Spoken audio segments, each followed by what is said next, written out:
in the vast amphitheater of the central Helios station, floating majestically at the intersection of three spiral arms of the Milky Way. The latest session of the Galactic Federation Council was about to commence. The year was 2875, and humanity had spread across dozens of star systems, joining ranks with 53 other sentient species in what was supposed to be the ultimate expression of interstellar cooperation. President Victoria Mays of the Human Alliance adjusted her ceremonial sash, the azure fabric embroidered with the stellar coordinates of Earth's solar system. Her face, weathered by decades of diplomatic battles, carried an expression of determined exhaustion. Beside her stood Ambassador Samuel Ortez, his diplomatic pouch clutched firmly to his chest, containing humanity's latest proposal for expanding the medical outreach program to the Outer Rim territories. The council chamber buzzed with a dozen different forms of communication. The crystalline Kellner sang in harmonic resonance, their translucent bodies refracting the station's artificial light into prismatic showers. The Varick delegates, massive insectoid beings with iridescent shells, clicked their mandibles in rapid succession, their mechanical translators converting the sound into standard galactic common. The Alvin, slug-like creatures who left trails of bioluminescent slime wherever they moved, undulated nervously on their floating platforms. Victoria rose to address the assembly, her voice carrying the weight of humanity's generosity and ambition. Distinguished colleagues of the Federation, we present today our enhanced proposal for the Universal Healthcare Initiative. Our species has developed breakthrough treatments for 17 previously incurable diseases, and we propose to distribute this knowledge freely to all member worlds.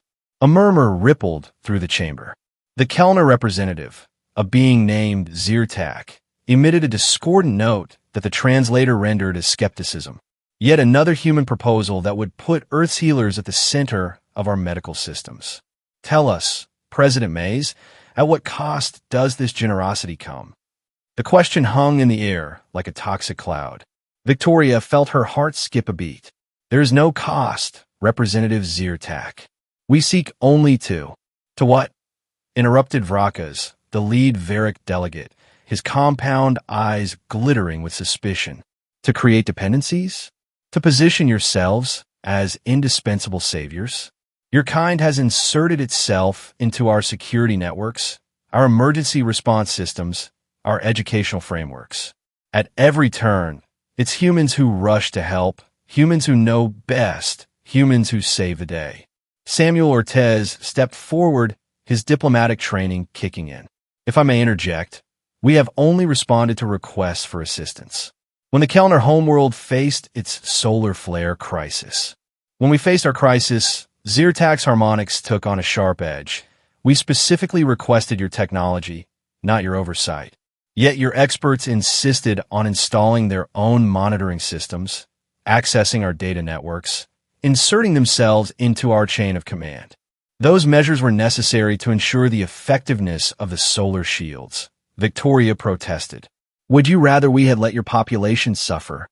The Alvin delegate, Gulgoth, rippled with agitation, leaving a particularly bright trail of slime.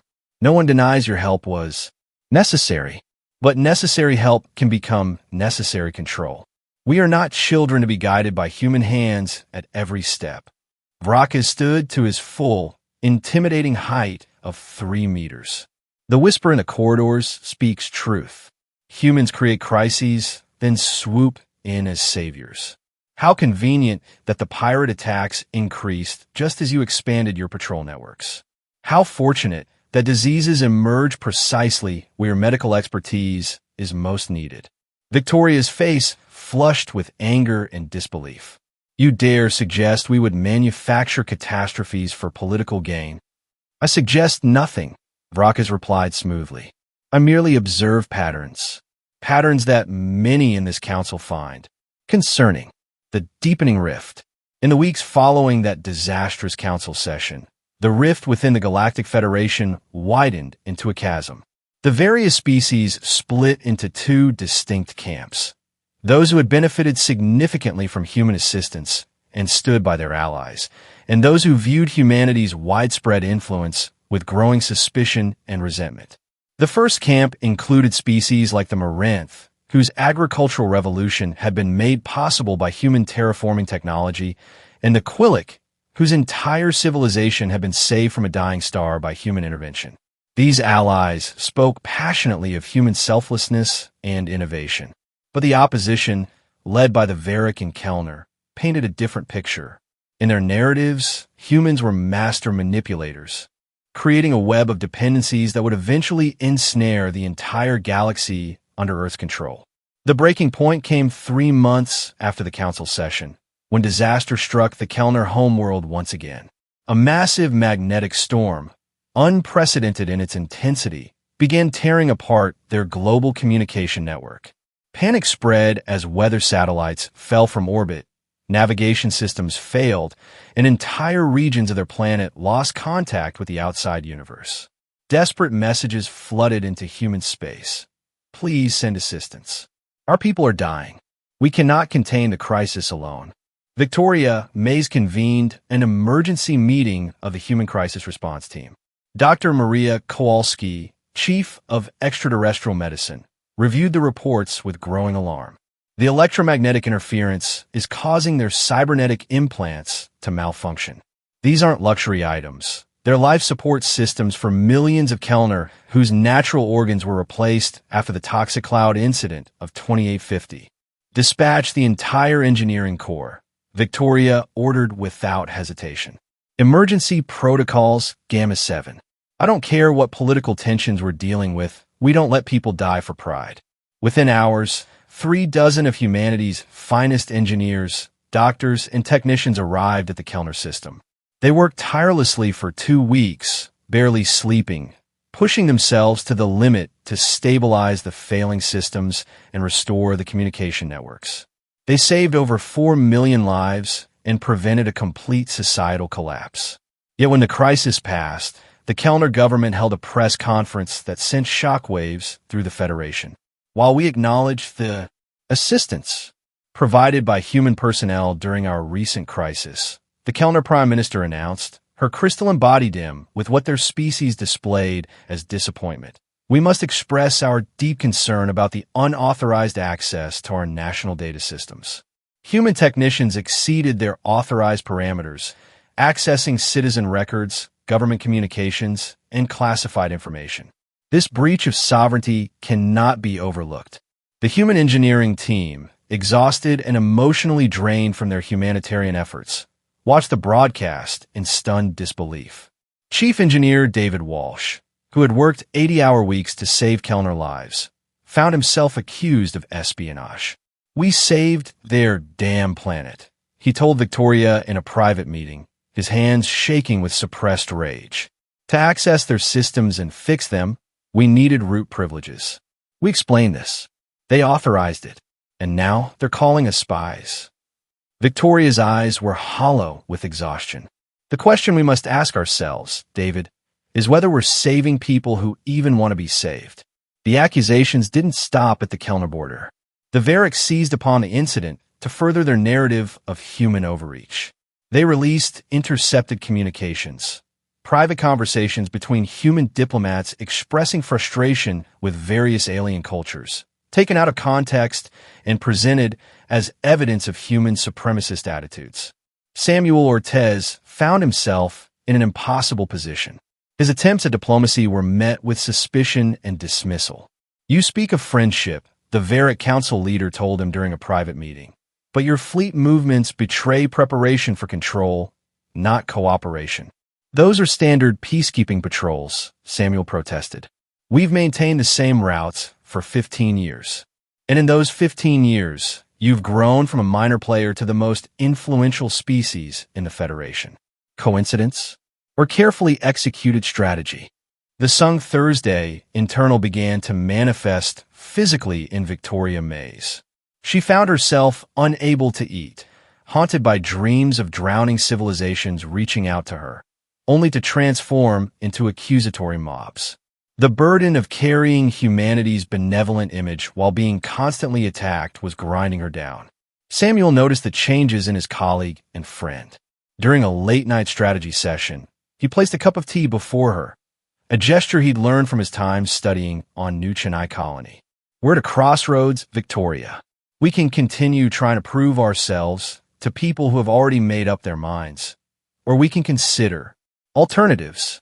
She looked up at him, seeing her own doubts reflected in his eyes. What alternatives?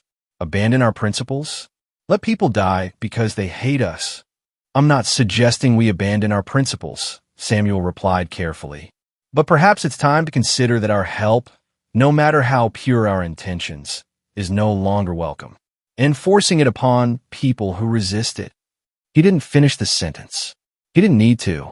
The crisis that would precipitate the final break came not from the political sphere, but from the rim of explored space. Human reconnaissance drones, part of the early warning system that protected trade routes from pirates, detected unusual energy signatures in the Maelstrom sector. The readings suggested organized fleet movements, far larger than typical pirate operations. The Human Admiralty prepared a report for the Federation Council, detailing their concerns and offering to investigate further. But before they could present it, the report was leaked to the press with a damning editorial attached by an anonymous Varric journalist. Another human-manufactured crisis? Note how Earth's military capabilities are always perfectly positioned to address threats only they detect. The paranoia had reached critical mass. Every human action was scrutinized, every offer of help treated as a potential trick. The Federation was rotting from within, and humanity stood at its center, being devoured by ingratitude and suspicion. Atmospheric processors that made the planet habitable, warning lights, began flashing in control rooms throughout the main settlement. Chief Administrator Jevris, a member of the Alvin species who had always been among humanity's strongest supporters, found himself facing a crisis he could not solve. The human technical manuals were written in specialized notation that required proprietary software to decode, software that the departing human team had locked down before leaving, following standard security protocols. We can't even read the diagnostic reports, Jevris reported to his superiors, his usually calm demeanor cracking. The machines speak a language we don't understand. We have a hardware, but without human experts to interpret the data. Within 2 weeks, rising carbon dioxide levels forced the evacuation of Therax 4. 3 million inhabitants had to be relocated to inadequate refugee facilities on neighboring worlds. The medical crisis hit even harder. The Kala system had been dealing with an outbreak of starfire plague, a disease that had claimed thousands of lives before human researchers developed a treatment protocol. Dr. Kowalski had personally overseen the treatment of over 50,000 patients, but when the retreat order came, she had to leave behind critical gene therapy manufacturing equipment that required constant calibration. Local doctors, despite their best efforts and the detailed manuals left behind, couldn't maintain the precise conditions needed for the treatment synthesis. The plague returned with a vengeance, and without human expertise to adapt the therapy to emerging viral mutations, the death toll began rising exponentially. Pirate activity exploded along the trade routes the human warships had protected. The Crimson Fleet, a notorious band of raiders, launched strikes against Kellner merchant vessels within the first month of human withdrawal. The Kellner Navy, equipped with ships designed by human engineers but crewed by Kellner, who had always resented following human tactical doctrines, suffered devastating losses in their first engagement. Our ships are too complex, Commander Schricktal admitted in a secret report that was later leaked. We relied on human experts to manage the weapons systems while we focused on navigation. Without their targeting algorithms and battle management systems, we're flying blind against enemies who have spent years studying our patterns. On Space Station Covenant's edge, the horror struck suddenly. The station's main reactor, a fusion plant of human design that powered life support for 2 million inhabitants, began showing signs of plasma instability. The station's own engineers, who had operated under human supervision for decades, discovered they couldn't perform the necessary containment protocols alone. They called out to every species in the sector, pleading for help. The Varric sent their best engineers, but Varric technology was based on entirely different principles. The Kellner tried to assist, but their expertise lay in crystal matrix power systems, not fusion containment. In desperation, they attempted to implement emergency shutdown procedures from the human manuals. But without understanding the underlying physics, they made critical errors. The reactor didn't explode. Human safety systems prevented that, but it scrammed, instantly cutting power to the entire station. 2 million beings, including hundreds of human civilians who had chosen to remain at their posts despite the withdrawal order, drifted in darkness for 6 hours before auxiliary power could be restored. The environmental systems failed, and in the resulting chaos, 15,000 beings suffocated before the Varric could rig emergency life support. The psychological impact spread like ripples across still water. Species that had taken human assistance for granted suddenly faced the reality of their true capabilities. The Marinth, whose agricultural efficiency had quadrupled with human terraforming techniques, watched their crop yields plummet as soil chemistry became unbalanced without human environmental sensors and corrective algorithms. The Quillic, saved from extinction by human intervention with their dying star, discovered that the stellar stabilization field required monthly recalibration using equations that no other species had been able to replicate. The field began fluctuating, threatening to unleash solar flares that could devastate their colonies again. In the Federation Council, blame shifted like sand in a storm. The Varric, who had led the charge against human presence, now found themselves defending their position as representatives from affected species demanded answers. "You promised us independence," the Alvan delegate accused during a heated session. "You spoke of ending human tyranny, but you never told us we would lose our ability to breathe without their technology." Vrakas, the Varric who had been so vocal in his suspicions of humanity, now faced a room full of angry delegates. "We did what was necessary to preserve our autonomy. The humans were centralizing power. By saving lives?" The Marinth representative's chlorophyll-based skin had turned a sickly brown with stress. "By keeping our children from starving? By protecting our trade routes? What power did they hold over us except the power to help?" The truth was becoming undeniable. Human involvement had been the glue holding many aspects of Federation society together. Not because humanity had engineered it that way, but because they alone had possessed both the will and the ability to tackle problems that other species found daunting or unprofitable. The Kellner government conducted an internal investigation into the magnetic storm crisis that had revealed their own technological deficiencies. The report, leaked to the press, showed that Kellner scientists had detected the approaching storm days before the humans, but had hidden the data rather than appear dependent on human assistance. "Pride has its cost," the lead investigator concluded in the report. "We chose to maintain the appearance of capability over the reality of our situation. In doing so, we risked millions of lives." Meanwhile, in human space, the mood was complex. Newly returned medics and engineers struggled with what they'd left behind. Dr. Kowalski spent weeks in therapy, haunted by visions of Koloth patients whose faces she would never see again. "I became a doctor to save lives," she told her therapist. "But sometimes the kindest thing might be to let go." Yet human society was adapting, and in many ways, flourishing. Resources once spread across the galaxy were now concentrated on human advancement. The economy, freed from the burden of constant charity, experienced unprecedented growth. Scientific research accelerated with human minds no longer diverted to solving other species' problems. Victoria May surprised many by running for re-election as president of the Human Alliance. Her campaign message was simple. We tried compassion. We tried generosity. We tried leadership through service. Now we try leadership through example. Let the galaxy see what humanity can achieve when we focus on ourselves. In her private moments, Victoria still felt the weight of her decision, but she had also learned a valuable lesson. Sometimes the kindest act was not enabling dependencies that ultimately harmed both giver and recipient. Samuel Ortez took a different path. He retired from diplomatic service but established the Galactic Memory Foundation, an extensive archive of humanity's interactions with other species. Future generations need to understand, he said at the foundation's opening, both the good we tried to do and why it ultimately failed. As months passed, a pattern emerged in human society. The experience of rejection and withdrawal had sparked a renaissance of innovation focused on human needs and aspirations. Lunar cities expanded. Mars terraforming accélérated. Interstellar human colonies developed technologies tailored specifically to human physiology and psychology.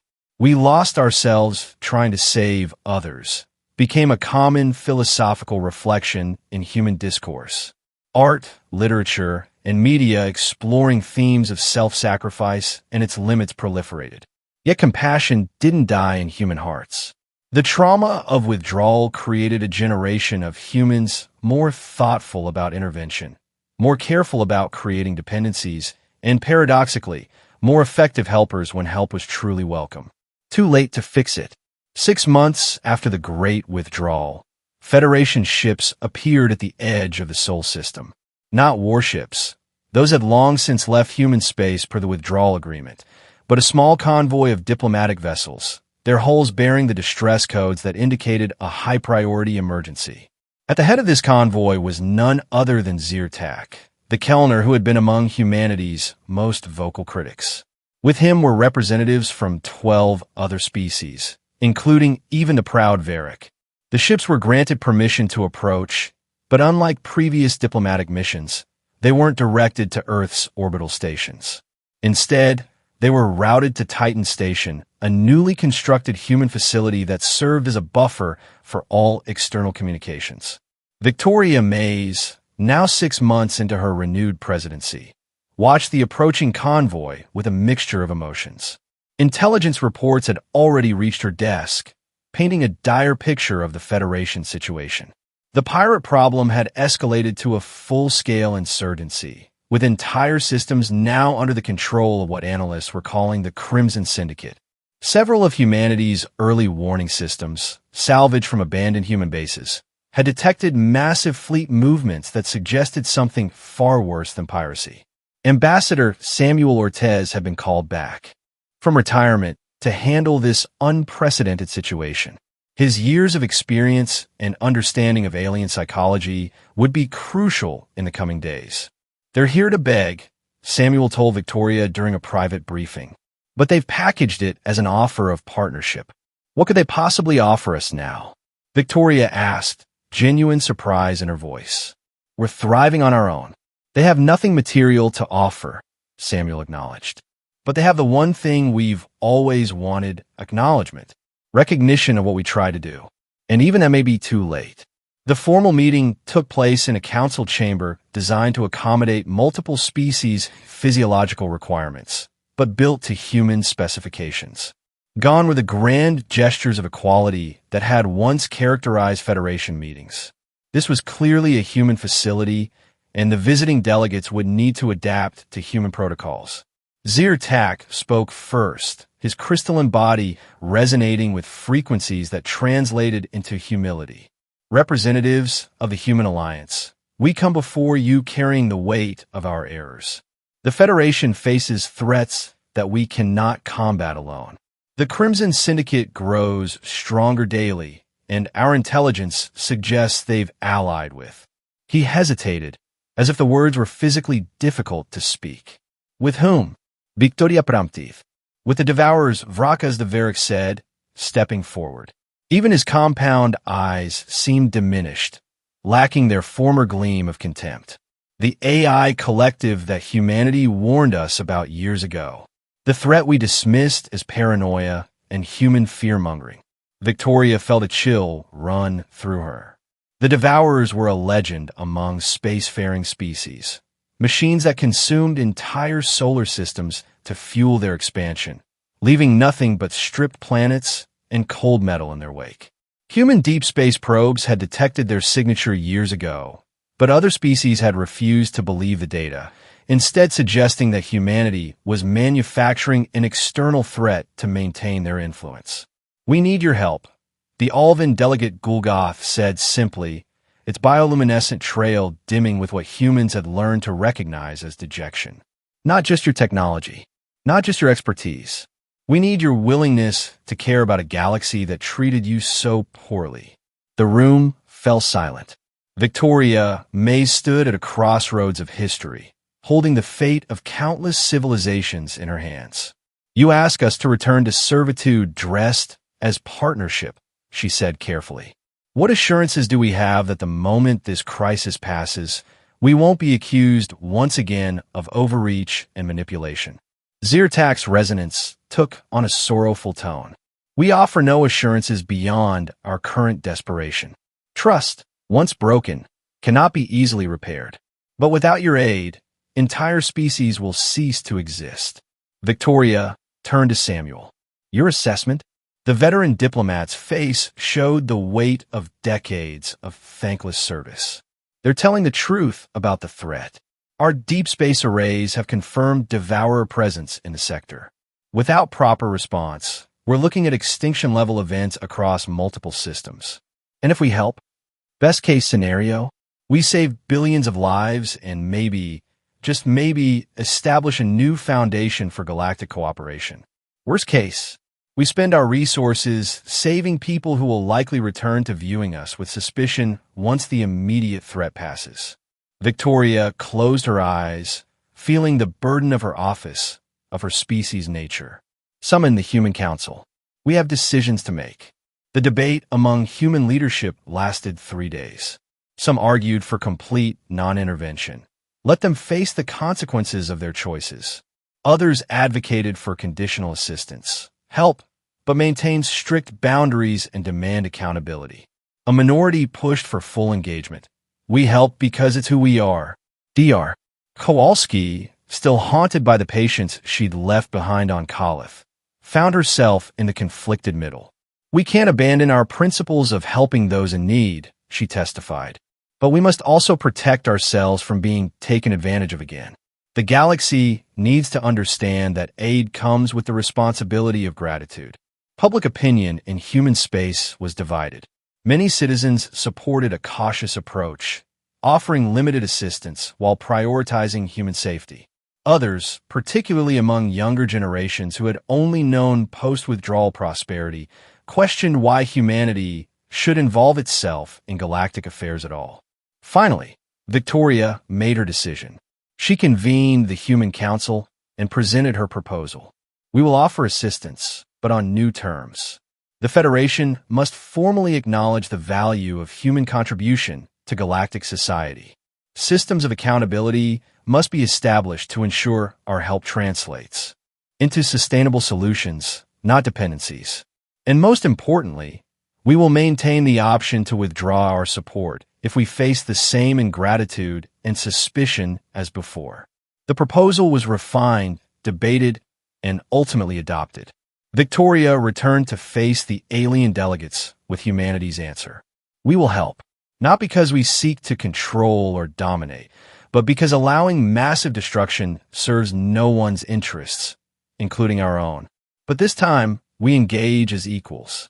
Your species will need to take responsibility for learning our technologies, for maintaining systems we implement, and for contributing to mutual defense rather than expecting human expertise to solve every problem. Zyrtak's resonance carried genuine relief. These terms, they are more generous than we dared hope. They're practical, Victoria corrected. Generosity didn't work the first time. Perhaps mutual investment in survival will. The return of human forces to Federation space wasn't the triumphant homecoming some might have imagined. It was a measured, cautious engagement focused on specific threats rather than systemic support. Human warships joined Federation fleets to combat the Crimson Syndicate, but under shared command structures that prevented accusations of human supremacy. The AI Devourer threat proved real and terrifying. Joint Human Federation forces faced the first wave near the Centauri cluster. The battle was devastating. Entire fleets of converted ships, controlled by machine intelligence that calculated optimal destruction pathways with terrifying efficiency. In the heat of combat, old prejudices faded. Varric pilots followed human tactical doctrines without complaint when they saw how effective they were. Kellner medical teams accepted human pharmaceutical protocols when their own approaches proved insufficient for cyborg casualties. Victory came at a tremendous cost, but it came. The immediate devourer threat was pushed back, though intelligence suggested this was merely the vanguard of a larger force. The galaxy had bought time, but at a price measured in entire solar systems ravaged and billions of lives lost. In the aftermath, something remarkable began to emerge. Species that had fought alongside human forces returned to their homeworlds with new perspectives. Kellner engineers who had trained under human experts found themselves not just implementing human technology, but improving upon it, adapting designs to hybrid systems that combine the best of multiple species innovations. The Varric, whose initial suspicions had catalyzed the human withdrawal, became among the strongest advocates for a new model of cooperation. We mistook leadership for domination, Vrachas proclaimed in a memorable speech. We saw help as chains rather than the latter it truly was. Yet the scars remained. Human society had fundamentally changed during their isolation. The withdrawal had created a more insular, self-focused humanity. Public support for massive extraterrestrial interventions remained low. Human merchants extracted higher prices for their goods and services, citing the reliability premium needed when dealing with species that might suddenly decide their help was unwelcome. Dr. Kowalski returned to her work, but with strict limitations. She would no longer transport to plague worlds for extended periods. Instead, she trained mixed-species medical teams, insisting that each system must be capable of basic treatment before she would provide advanced protocols. Teach a civilization to heal itself became her new motto, and you heal it twice over. The Galactic Federation itself evolved.